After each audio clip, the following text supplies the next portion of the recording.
I mean, we talk about big data now, and that the sky's the limit, and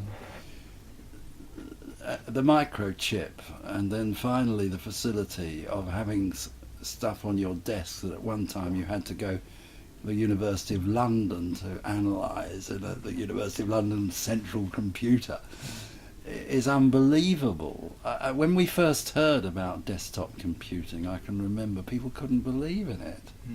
That you, on a memory stick that big, you can have 30 gigabytes of storage, and that means you can have it, the whole of the British household battle study just there in front of you, you know. So this is a massive change. It's a massive change in terms of what you can do statistically in terms of analysis, but also what you can do in terms of storage and secondary analysis. This whole resource thing becomes feasible in a massive way. And I mean, in that, the institutionalization of the life course thing that will be published later this year, the thing I've done for this handbook of life course sociology, which is the other paper, I don't know, you may have looked at a bit of it. But there I say there are three things that have happened. One was the technological transformation of this field through the access to manipulation and storage of data. The second is that released analytic potential on a scale that was unbelievable, because the mathematics became reality in terms of actual procedures and processes that could be used with ease, of which structural equation modelling is one of the classic examples. And the third was theory. Theory itself could take off because it could become holistic, interdisciplinary, anything you like, because you could encompass such a wider range of evidence and information.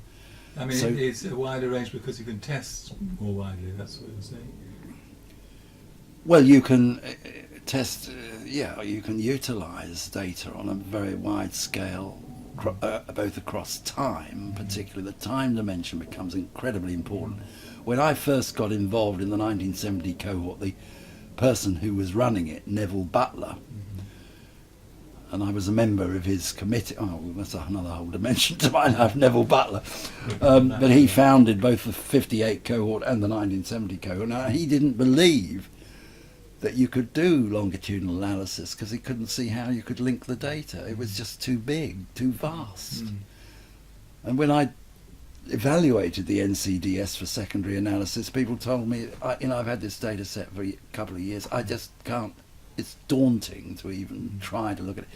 All that becomes swept away. So the possibilities of life course analysis and multi-dimensional, multi-faculty, multi-facility coverage of human lives becomes all accessible in a way that it didn't in the past. And that means theory can develop accordingly too.